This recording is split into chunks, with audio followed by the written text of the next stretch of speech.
We are going to break up our work over To Kill a Mockingbird into 2 parts this week. Today we're going to focus on everything leading up to the trial, and then on Thursday we're going to talk solely about the trial. I wanted to start off today by pointing out some important highlights from the early section of part 2. The first one that I have for you is actually one of my favorite moments in the novel. We see Scout get mouthy with Aunt Alexandra. Scout is having a conversation specifically with Atticus about going to visit Calpurnia at her house. And of course, Aunt Alexandra needs to assert herself into that conversation. And when she does, Scout doesn't appreciate it. And she lashes out and says, "Well, I wasn't asking you." And it's one of those moments where we root for Scout and we love what she does in the situation because Aunt Alexandra deserved it.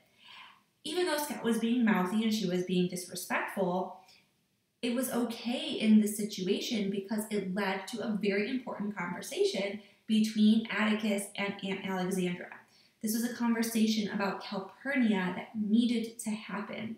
Atticus talks about how vital of a role Calpurnia plays within the household and how good of an influence she is on the children, and that Calpurnia isn't going anywhere.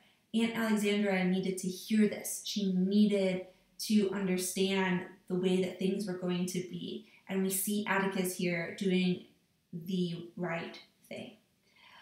The second one that I have on here is another moment that involves Scout.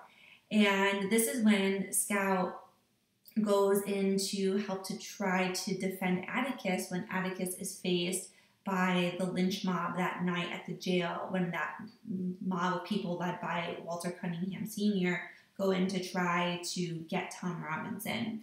And a man who we don't know pulls Jem by the collar, and Scout sees this and she gets really upset and she kicks that man.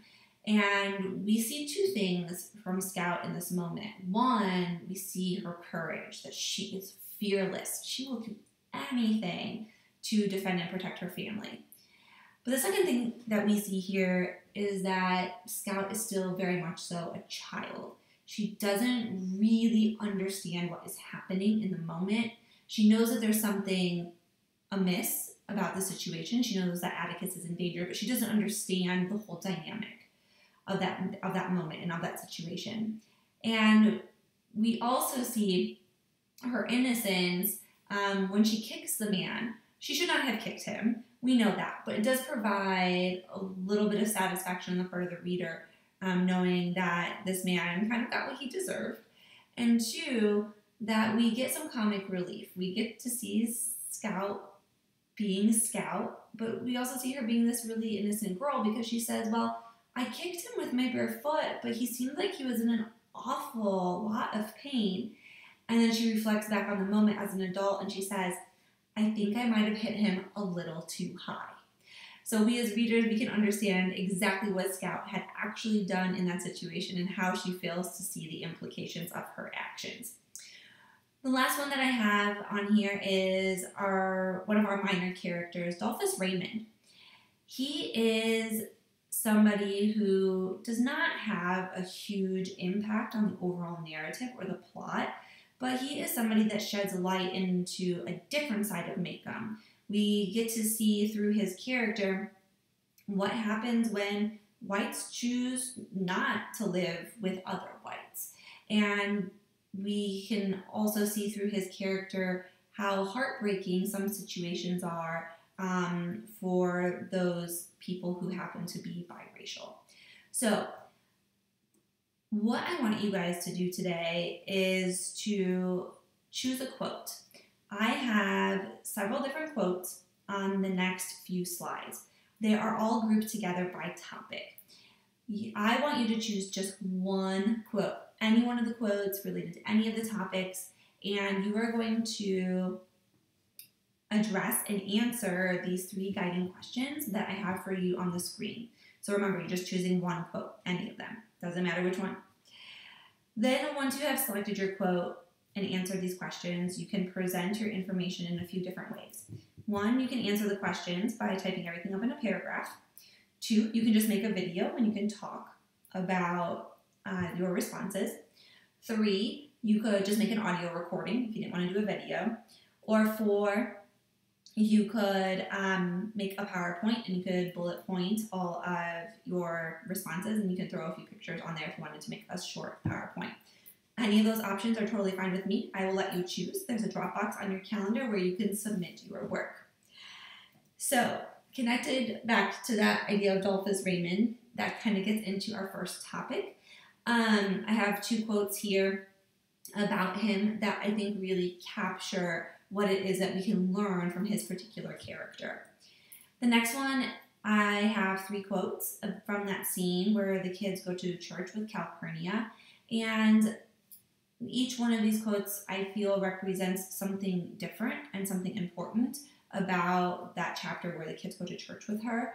We know that there are some people who were very accepting of the children being there. We also know that there are people like Lula who were really rather appalled that the children went to church with Calpurnia. And then lastly, there are other things about Calpurnia that we learn in that chapter that I think is really important, particularly about her birthday. So if you choose that one, I'd be really interested to hear why you think that particular quote is important. The last topic for today is the lynch mob. And I've got 2 quotes on here that really stood out to me. One about why they were trying to potentially harm Atticus and Tom Robinson.